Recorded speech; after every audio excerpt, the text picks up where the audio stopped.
All right, here we go. It's Monday, but it feels weird because I did a stream yesterday, which I don't normally do. But here we go. YouTube is waking up.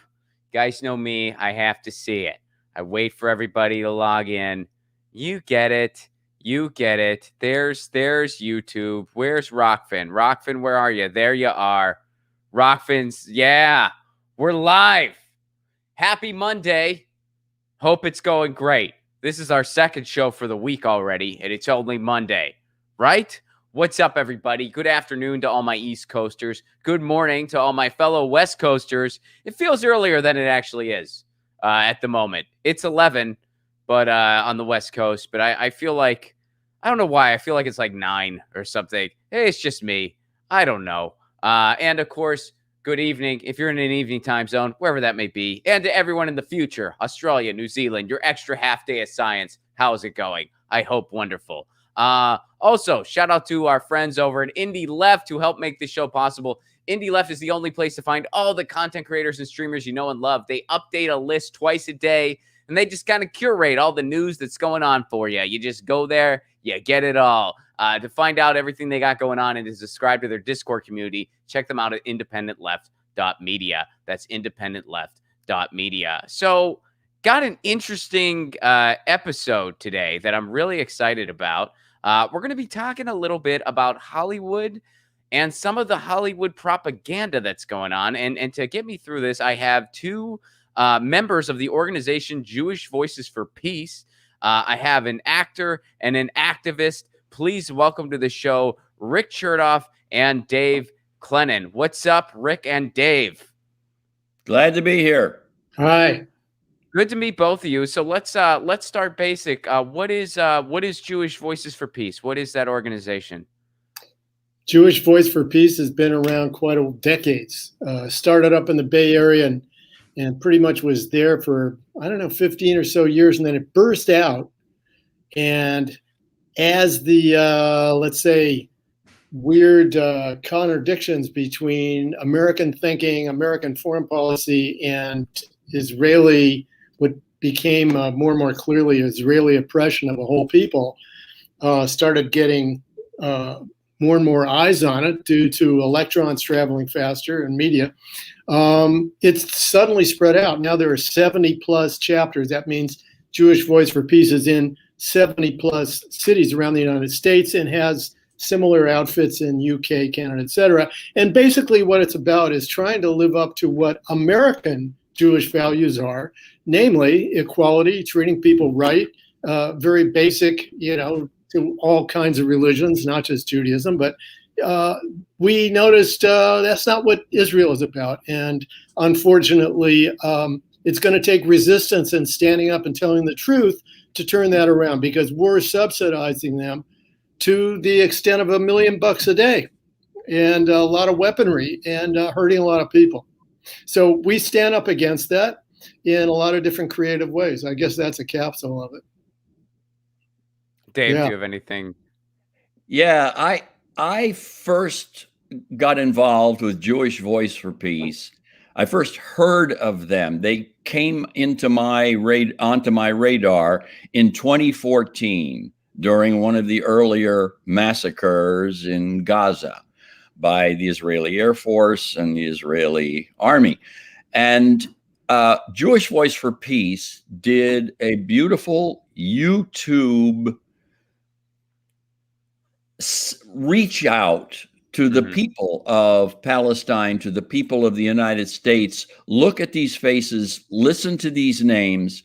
And it was several American figures adding their voice and reciting the names of Palestinians who had been killed. It was a very powerful piece. But what really got my attention was seeing Wally Shawn as one of the figures on the screen. And I'm a big fan of Wally Shawn. And I thought, hey, this guy is involved in this organization. I'm going to check it out. So I probably came in later than Rick. I go back to 2014. and actually became active with the group a couple of years later. So thank you, Wally Shawn. So, staying on the organization here for a bit, how would and I want each of you to answer. How would you say it has evolved as far as how it is being received, not just in Hollywood, but kind of in the world at large? Like, are people more receptive to this pro-peace message, and what kind of resistance had you gotten over the years? Kind of unpack some of that for me. Dave? Go, Rick. Well, back in the late 1990s, I had a job in what was really a Zionist organization. And as I'm fond of saying, growing up here in LA in a Reform synagogue, and just, what was normal for the biggest part of Jewish Americans are secular. We were secular, but nominally involved with the synagogue. But, it was pretty simple. As Dave has beautifully articulated, it was very much what you see in the movie Exodus, which is really not a great movie, but in terms I've of never seen it, cinema, well, it was put together by a lot of really top-notch people, including what's his name, Mr. Salad Dressing, Paul Newman and his wife at the time, terrific actors and actresses. Anyway, Dalton Trumbo wrote the screenplay. Amazing. So, Israelis, good heroes, kind of like the cowboys. Palestinian, the darker skinned bad guys, they're terrorists. We're the guys just trying to make a living on a little kibbutz farm. They're socialists. It's all wonderful. And then one goes through an evolution of encountering the facts of that, such as, me traveling through the Middle East and through Arab countries and going into Israel. And I thought it was all lovely. I was picking grapefruit, having a good time. And I came back here and I had a friend who called himself an Israeli Arab at Valley College here in San Fernando Valley. And, we became friends, and little by little, knowing him, I got to see that he would say things like, I don't mind living in a Jewish country. I just don't like being made to feel like I'm in somebody else's country, where in fact his family goes back thousands of years. They might have been the original Jews for all we know, that at one point turned Christian, and then 65% of them turned Muslim.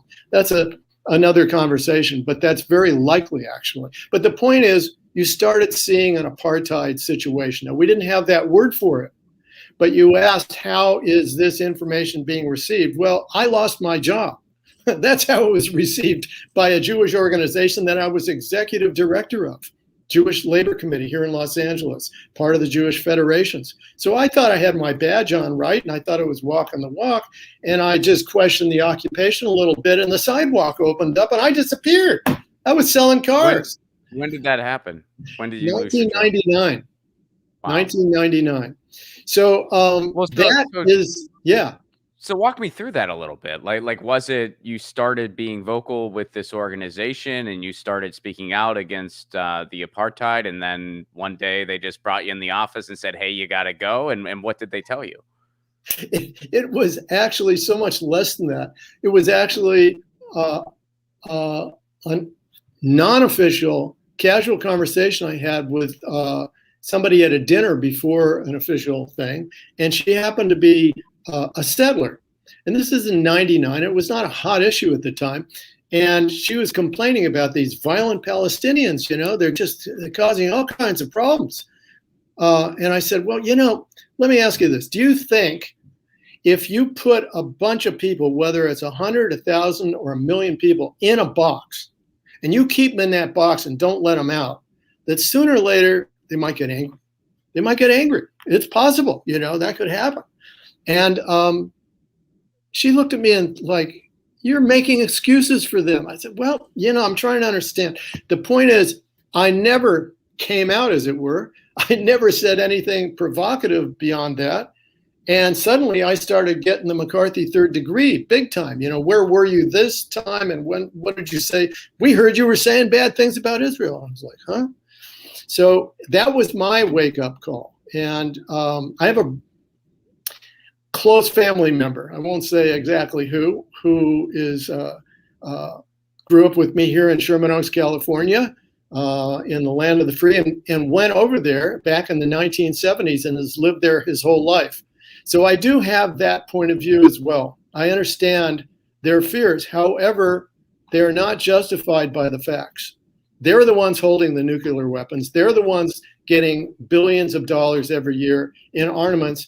And then you start to back away and see the superstructure, which is called a colonial settler state. That is the true historical phenomena that we are witnessing, just like the United States was, and to an extent is, a colonial settler state, whereby we imported people, we took land from people, and that's pretty much what's happening there. It's not pretty much, it is what's happening there on a daily basis.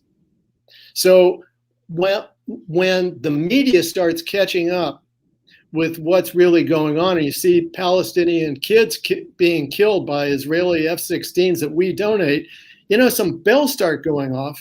And to answer your question, statistically, as of last week, a very reliable poll went out and said Jewish Americans, 25% of them agree that apartheid is an appropriate term to apply to Israeli society. And 22%, and this really blew my mind when I saw this, 22% of American Jews thought that what Israel is doing to the Palestinians qualifies as genocide. Wow. And if you want to lose your Jewish friends quick, just ask them about genocide. and you watch them, open the door first so that they don't have to struggle, because they're going to be out that door like that. I don't mean all of them, obviously, but it's very contentious to speak up as a Jew. You lose friends, you lose jobs, as I've already said, and so forth. So it's important, though, for us to do it so that non-Jews can say, I am critical of this situation and I'm not an anti-Semite. So in Jewish Voice for Peace, we got, people that might not be Jewish. We've even got actors, for Christ's sake. I mean, like Dave Lennon, we let him in, so we'll let anybody in. We have Palestinians, by the way, here in Los Angeles, and Jewish Voice for Peace. We've got all kinds of people. So, Ron, I was raised Roman Catholic. I came from an Irish Catholic family. Yeah, I come from an Italian Catholic family, so. Oh, we hate you guys. We were always fighting with you guys on the schoolyard at St. That's before my time. So when I was in grade school, we were taught to show reverence for the founding father, if you will, of the state of Israel, David Ben-Gurion. And we were taught that Israel was a great thing that had happened in the Middle East because they were going to take care of the Holy Land.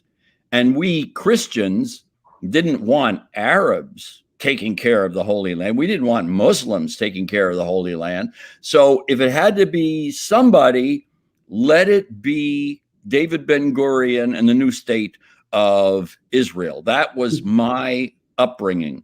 Flash forward to 1960. By the way, I was born in 1943. So 17 years old, I see this movie, Exodus, with Paul Newman and the amazing Eva Marie Saint and a lot of other really good actors, directed by Otto Preminger, screenplay by Dalton Trumbo.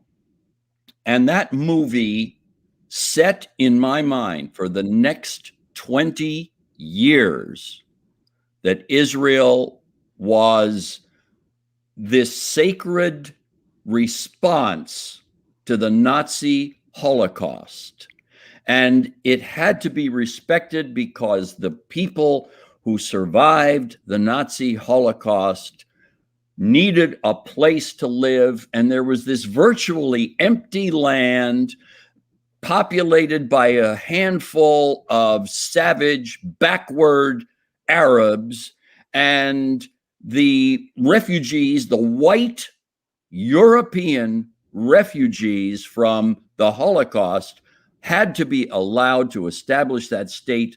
And they were brilliant, creative people who deserved to rule that land. 20 years. That shows you, I think, the power of film and television to set things in our minds, to educate us or indoctrinate us and tell us how we should think and how we should feel about things. And flash forward a little farther, Jewish Voice for Peace gave me, as a non-Jew, the permission to say Zionism is not Judaism. Zionism is a toxic ideology, and we have to disown our association with Zionism. And that can happen. That needs to happen in Hollywood, because we are the creators of the best propaganda in the world, the best propaganda in history. It's easy. It's easy. You don't have to listen to a politician. You don't have to listen to the State Department. All you do is sit down and enjoy a movie, and you get the doctrine that you are required to get. And it's so easy and it's fun. And now you're thinking the way you're supposed to think. Congratulations. Have a good time, right? Well, Dave, you don't even know that you've imbibed an ideology. You're not aware that you've got an ideology, but you in fact do. Mm-hmm. Yeah. Well, Dave, let me ask you then a little bit more about what happened in 2014. I mean, I know you heard some people speak and it really moved you, but what, like dive into it a little bit more, like what really brought about the change in your perspective? I think one of the most powerful influences was seeing video footage of the devastation in Gaza. And that devastation was caused from the air by pilots who were flying around and dropping bombs and firing rockets at this virtually helpless population, which is trapped in this tiny strip on the Mediterranean Sea. They're not even allowed to go out more than a mile to fish. So they're trapped in this open air prison, and they're being bombed and strafed and rocketed by the Israeli Air Force. And that was just so appalling, I think, to a lot of Americans. This is our closest ally. This is our dearest friend. What the hell are they doing? So it was those images and the statistics that got to me. And then to see Jewish Voice for Peace, famous people who are not well known, people who work behind the scenes saying, we don't want to be part of this. This is not who we are. We're Jews, and we don't want to be shamed by what this country is doing in our name, what Israel is doing in our name. Well, yeah, and that was, and I guess going on that, more recently, a lot more people are seeing this kind of footage. A lot more people just in the world, thanks to advancements in technology and social media and people going over there and just telling the stories about what's going on the ground, and not just circulating a press release from the corporate media, but actually going to these places and telling these stories. More people are seeing this footage. And Rick, you mentioned it's like, it's important that we say these things. And, that really hits home with me, because I have Jewish people in my family. And so, it's really, I'm always just like, look, I am not, it is not anti-Semitic to criticize the right-wing fascist government of Israel. That is, those two things have nothing to do with one another. And right. So yeah, I think that's just really important. And a lot of those images people are seeing of Jewish people in the United States and in Israel marching, saying "not in our name," and also of the destruction that's really going on. I mean, I'd like to think it's pushing our society in a better direction. There's still a long way to go, but I'd like to think the tides are turning. Ron, can you say a little bit, because I'm an old timer, and I have I'm in dialogue with someone who is much younger. What did you experience growing up? How were you taught to regard the state of Israel as you were growing up? Italian Catholic. I was Irish Catholic. What was the view, the vision that you were expected to buy into and believe? It wasn't something that was talked about.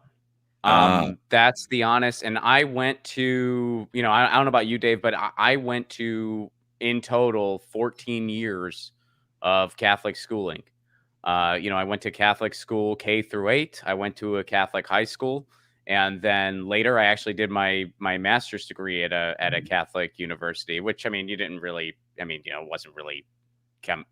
into play there. But yeah, so, I mean, I spent a lot of years, around those narratives. And, I don't identify with any religion now. I guess technically I'm an atheist, but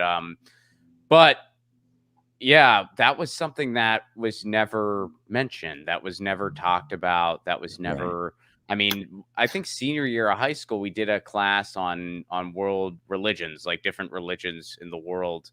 And, it's funny. You would learn about something like Buddhism and you'd be like, wow, this is like way more peaceful than the stuff you guys teach us. I think this is better. You kind of, you got me to, I think I'm going to trade in my subscription here. But yeah, it was not something that was talked about. I mean, hearing you say that, I don't have any similar experience to that. So I don't know if that was something that ended or what, but I never had an experience like that, like what you described.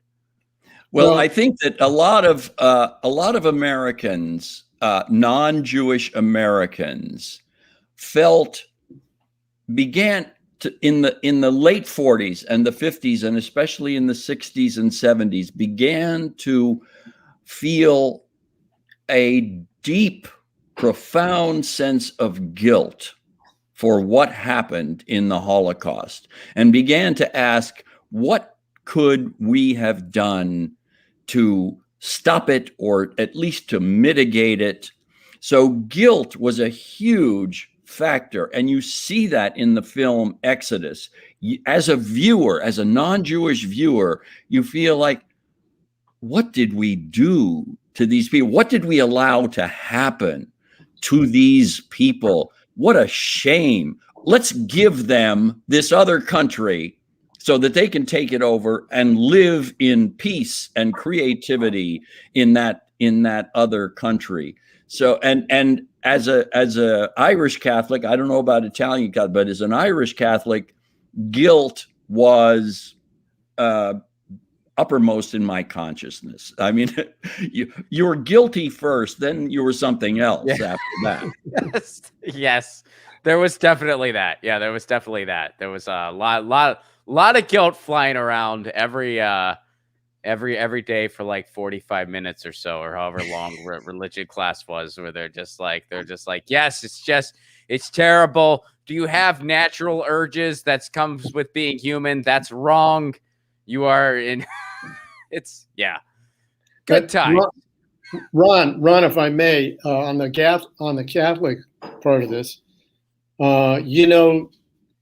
it's really because of that background, because of the complicity of the church, specifically Pope Pius, in the Holocaust, and also the complicity of Christianity writ large, the Protestants also. It's taken a long time for that drug to wear off, as it were, and for them to, take the blinders off.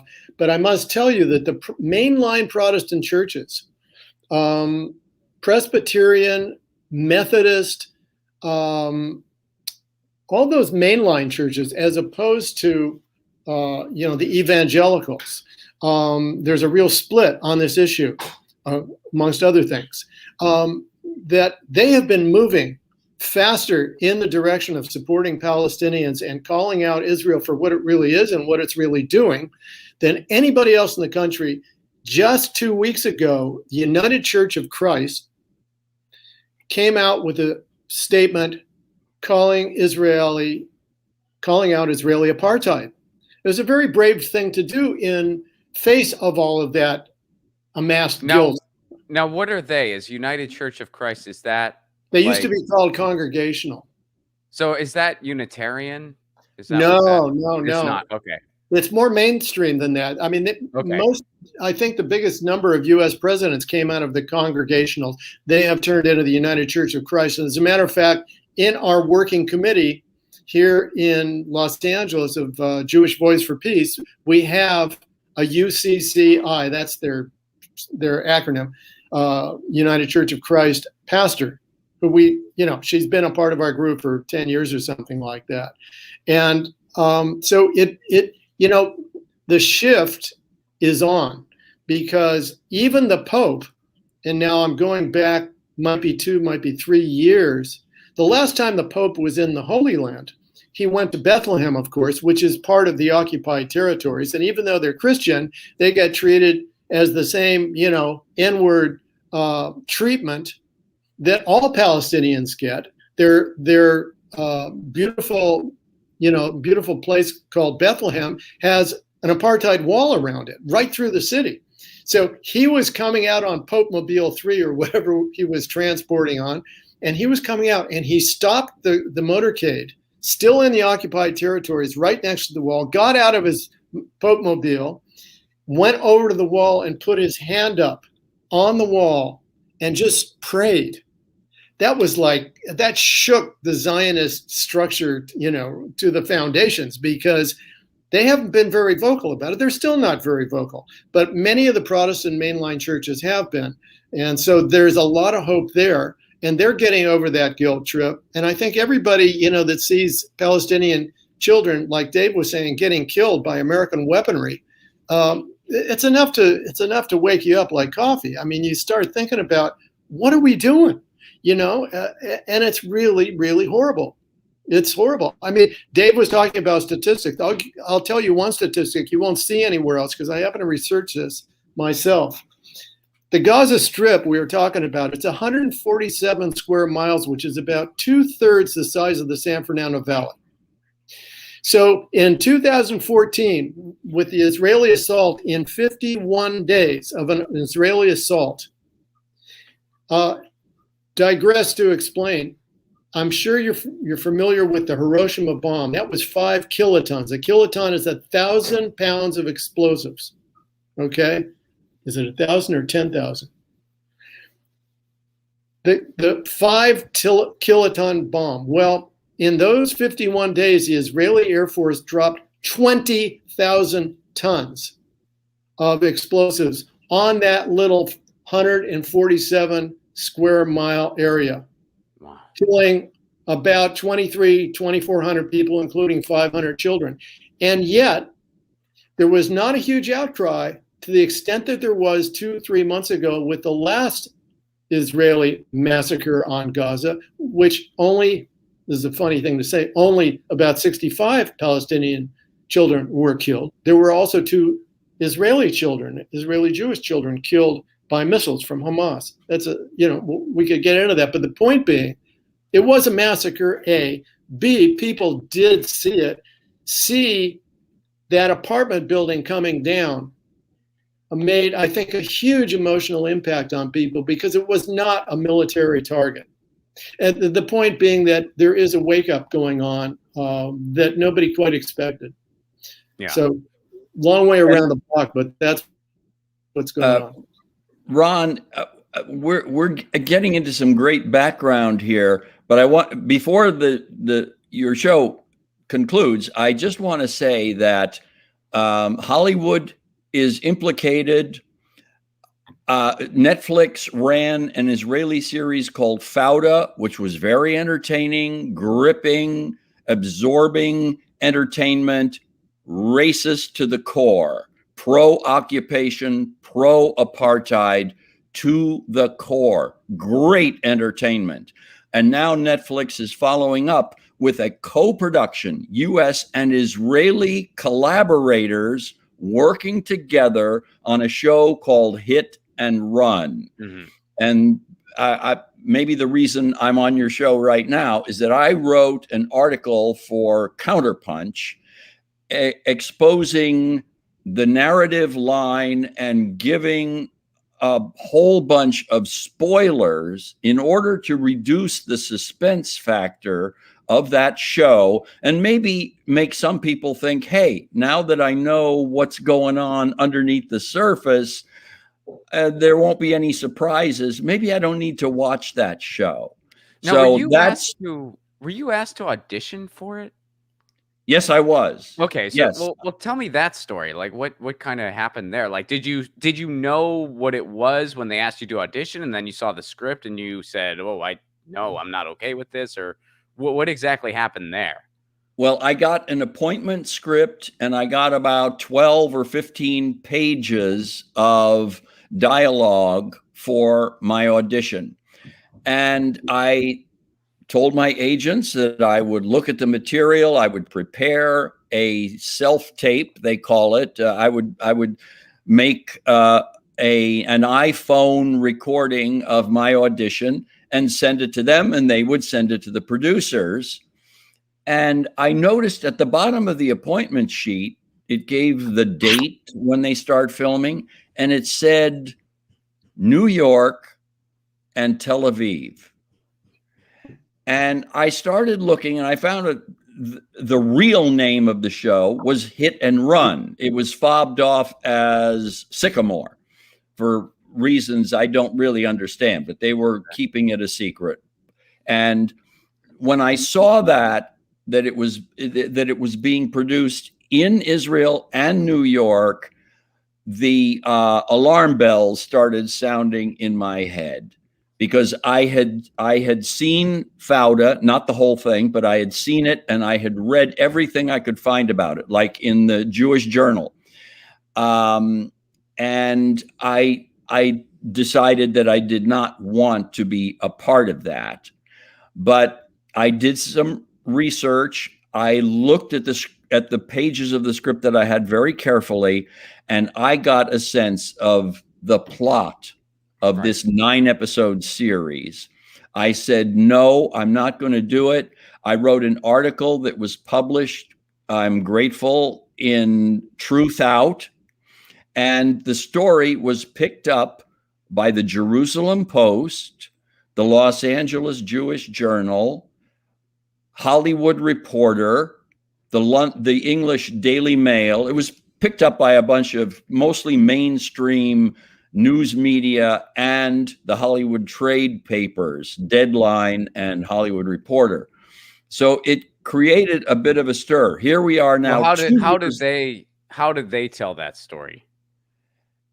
I believe that most of them, except the Los Angeles Jewish Journal, which is very hardcore Zionist, even they gave a fairly balanced, straightforward account of what I had said.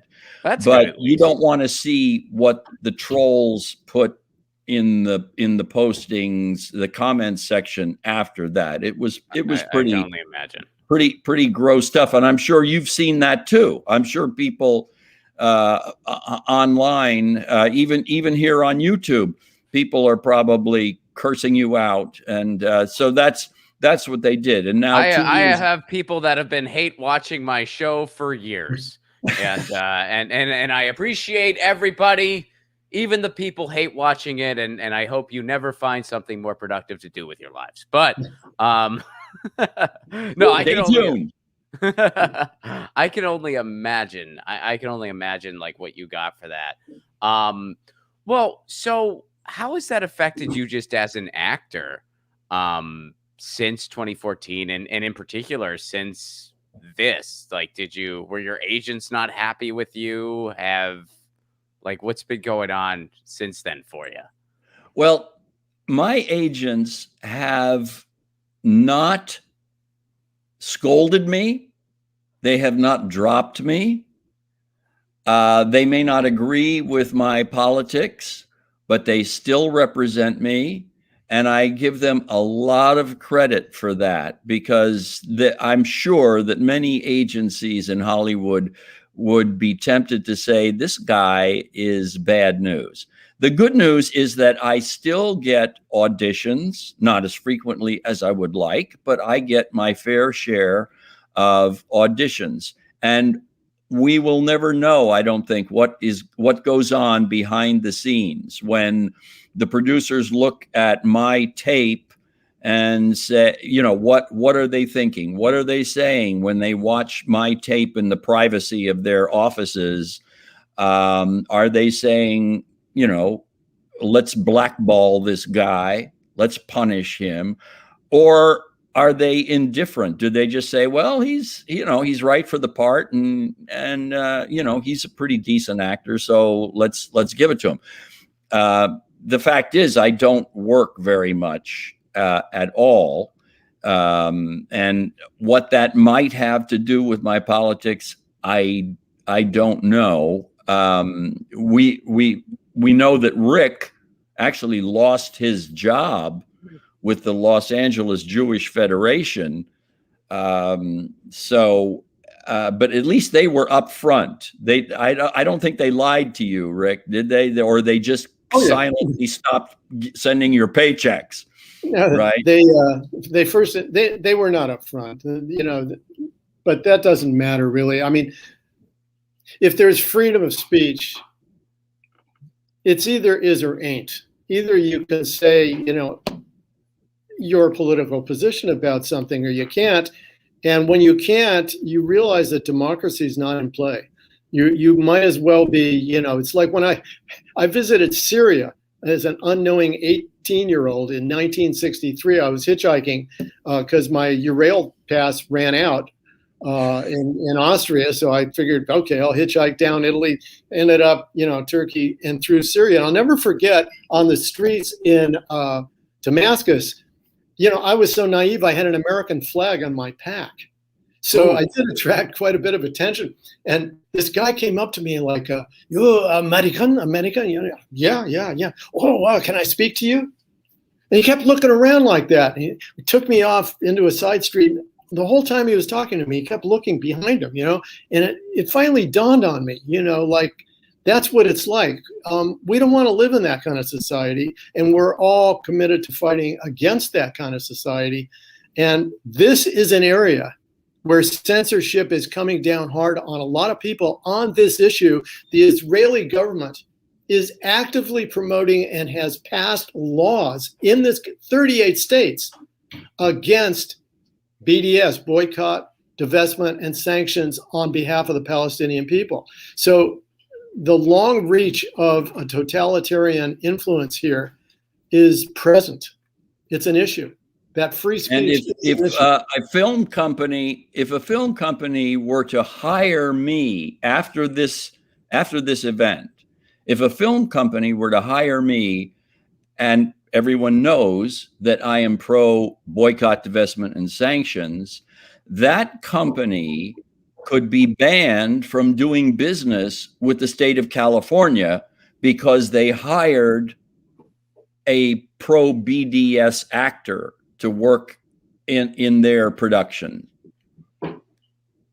Yeah. So that's that's one of the states that Rick is talking about. California is one of those 38 states. Yeah. Well, and the thing too, just to add on to this, Hollywood as a whole, it's not just, they don't just parrot the, Israeli government narrative. They also do the same for the United States government. I mean, with this all these pro-war shows and all these like subtle, like nationalist messages for the United States. I mean, you see that constantly. On the same note, sometimes you see stuff where you're thinking, oh, wow, I can't believe this got greenlit, in a good way, where it's actually like combating that kind of thing. But I think Hollywood, especially with like the new age of McCarthyism we're all living through, like that that is very much alive and well in Hollywood, and that's something that I am hoping is really starting to change. And the optimist in me is saying that it is. I mean, you know, they're talking even in the Hollywood Reporter. Like I had this headline. They had a headline that that Hollywood is having a socialism boom. You know, where there's all these DSA members that are in the industry and all kinds of other just identified lefties that are in the industry that are kind of demanding a better tomorrow. Do you guys think something like that is happening? Like, is Hollywood changing for the better? And actually, here's a follow-up question on that I'd like to get both of your thoughts. Is Hollywood over? Rick, as an observer, what do you say? You know, I'm not in the industry, so I would defer to Dave's judgment and people who really do know the industry. So, but I will say this, that I do believe that electrons create the future, because, you know, just in my lifetime, you know, I mean, I've seen this proliferation of electronic media really change things. Actually, the first intifada in 1989 was about the time that email started out. And it was also, you know, easy transatlantic TV transmission, so that Dateline could come and cover, you know, a story in the Middle East. I guess it started with Iran, right, and the hostage crisis and so forth. So, yes, I think it is ultimately a democratizing element. But it still comes down to shoes on the ground. It comes down to what you and I are willing to do this week to promote what Dave is stepping forward to do. It takes that kind of courage, that a person steps out in their industry and says, no, I'm not going to do this. That's what it took to turn around the Vietnam War. That's what it took for every popular movement from, you know, Frederick Douglass onward. It takes people to step out and put themselves in line with their conscience and maybe out of line with their job. It's really, you know, it takes that kind of thing. And I think it's happening increasingly. And Ron, you mentioned things like television programs that glorify Navy SEALs, that glorify cops, that glorify the military and people who use violence to resolve conflicts. And I think that really needs to change. And one thing that gives me hope is I believe that the people in Hollywood, not the executives, not the investors, not the banks who finance the films, but the people, the workers in Hollywood, I feel embraced the Black Lives Matter movement. And the Black Lives Matter movement is in the forefront of recognition of Palestinian rights. The founders of Black Lives Matter, one of the Patrisse Cullors went to Palestine, and she sees the link between what African Americans experience in this country and what Palestinians have been experiencing for more than 73 years over there. And one quick note, one thing that makes me optimistic, it was about 4 years ago, Boots Riley directed and produced and wrote a film called Sorry to Bother You. That was a good one. Really, I don't know. You said, how do these things get greenlit? And that's one that I wonder about. And unfortunately, Boots Riley has not had the opportunity to direct another film since Sorry to Bother You. But I felt that was a powerful, creative, revolutionary film. That there aren't many like that. Well, the other side of that too, though, in a good way, Boots Riley, who, by the way, I've been trying to get on this show for a long time, folks. He's a busy guy. He's a busy guy, but I would love to get Boots Riley on this show. I'd love to talk to him. And the amazing thing about him and people like him, no one tells Boots Riley what he can and can't make. You know, when Boots Riley puts something out, there's people who are going to seek it out. So that guy doesn't need to answer to anyone and can say what he wants to say and do what he wants to do. And, Yeah. you know, I would like to think we're hopefully moving towards a place where there's more Boots Rileys out there. Amen. But Dave, you got to answer this question, man. As an actor in the industry, you didn't answer that second part. Is Hollywood over? I need your insight on this, buddy. Okay, you may have stumped me there. Okay. Screened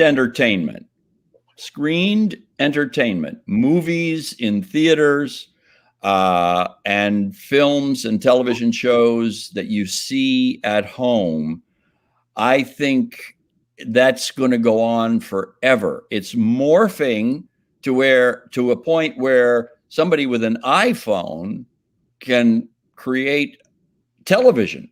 They can make a television show with their iPhone. So that, but I think in order to reach large numbers of people, as long as we have a capitalist economic system, the reach of an independent filmmaker like Boots Riley is going to be limited. His film was not recognized at all by the Motion Picture Academy. I don't think they even got a nomination. That takes money. So the capital I think will always be aligned with a kind of ideological centrist, center-right point of view, because that sells. But maybe you're on to something that would you agree that maybe Hollywood is becoming somewhat decentralized? Does that address the point that you're making, the decentralization? I ponder that question. I don't think I have a definitive answer. And part of it too is, you know, I showed up here in 2016. Before I came to LA, I was a road comic for many years. So I came here in 2016 and I like it here, and I'd like to stay for a very, very long time. And I'd like to have, you know, the infrastructure of the industry around me. And sometimes I feel like it's just kind of, you know, morphing into a new generational life. Other times I feel like I am the dude who showed up to the bar at last call. And not only was it last call, but they're also out of every booze except for Jägermeister. And I don't really care for Jägermeister. So I hope that I'd like to think it's somewhere in between those two things, likely. Yeah. But you know, I certainly hope it's not the latter. But I don't have a definitive answer. It's just something that I ponder. Well, it seems to me that you have improvised a form of communication, starting with stand-up comedy, or maybe you did something even before stand-up comedy in the realm of communicating with other people. But you have gone from stand-up. I hope you're still doing stand-up, by the way. Yeah. Well, when the world's open, it's an art form that just blows my mind. So stand-up, and now you're reaching people via YouTube, which was unthinkable. What, 20 years ago, or 15 years ago. We would not have imagined that a guy like Ron Placone could go on YouTube and help to enlighten people and entertain people while enlightening them. And so I want to believe that it's not last call yet, and that younger people like you will be able to improvise and invent and create new forms of communication. And that's one of, you know, that's cause for optimism in my way of thinking. Well, I appreciate that, and it also, you know, I don't mean to flatter you, but it means a lot to people like me when people like you, who are, are of the, of the prior generation, are willing to be outspoken about issues that aren't easy to be outspoken on. And when you use your platform, to promote important causes, like stuff like what you're doing, what stuff like a Susan Sarandon does, like some of the other folks who have really gotten to the mat for environmental causes, whatever it may be. That's really helpful to people like me, because it kind of expands like what it means to participate in Hollywood, and that it's like, hey, we're anti-capitalist, we're for peace, we're anti-imperialist, we're for radical environmental change, we're for all these things, and this is our town too. Right. And I would also mention Danny Glover. Yes. Yes. And no, there's a Ed ton Asner. I didn't message. It was just off the top of my head. But yes, Danny is Sure, another good sure. one. No, I think we could all come up with 3, 4, 5 names independently. And but Danny Glover, to my mind, has been a real standout. And to go at a generation older, Harry Belafonte has done amazing things over the years. So we have some good examples. Totally.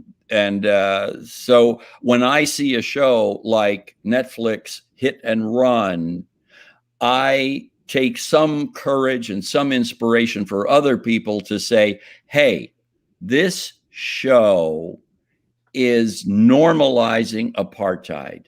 This show, Hit and Run, is normalizing the occupation. It's normalizing incremental genocide, which has been going on again for over 73 years. And I don't think incremental genocide is a bad term, because the whole idea is to get rid of those people who are standing in our way, our being we Zionist colonial rulers.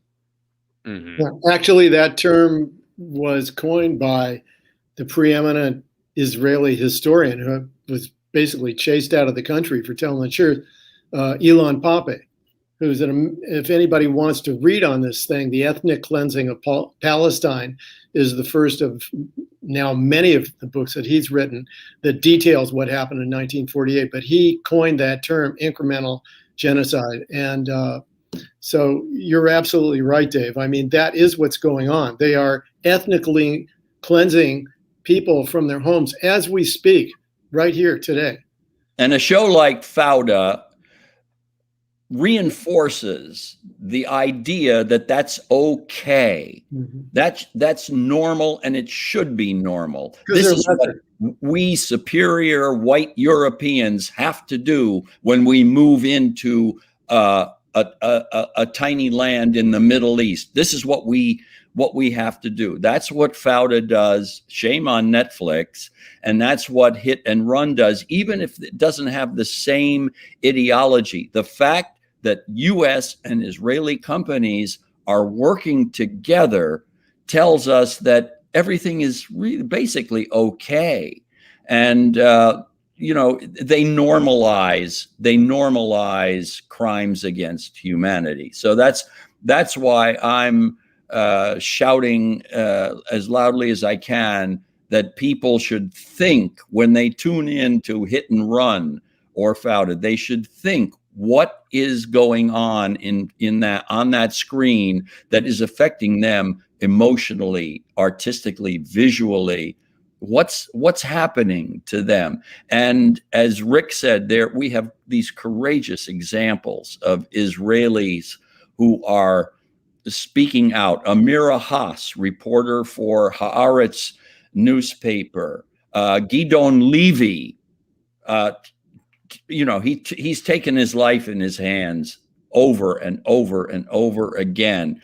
And they're the inspiration that gives people like me some courage to try to do our part. And in this case, it's blowing the whistle on apartheid TV. And that's what Netflix is peddling, apartheid TV. And I'm just grateful to have a chance to talk to you about it. And thanks so much for bringing the two of us together, Rick, for that history, that context, that background, and me for the tinsel. Absolutely. Well, thank you guys so much for doing it. In closing here, please, and Rick, you can go first. Dave, you can go second. Just tell people where they can go to learn more. JVP.org. That's Jewish Voice for Peace national website. A lot of background material in there. And by the way, I want to just throw in the metaphor I think that Dave was talking to is that this kind of television show is tantamount to the re-erecting of the statues in the South. This is like making Robert E. Lee look good again.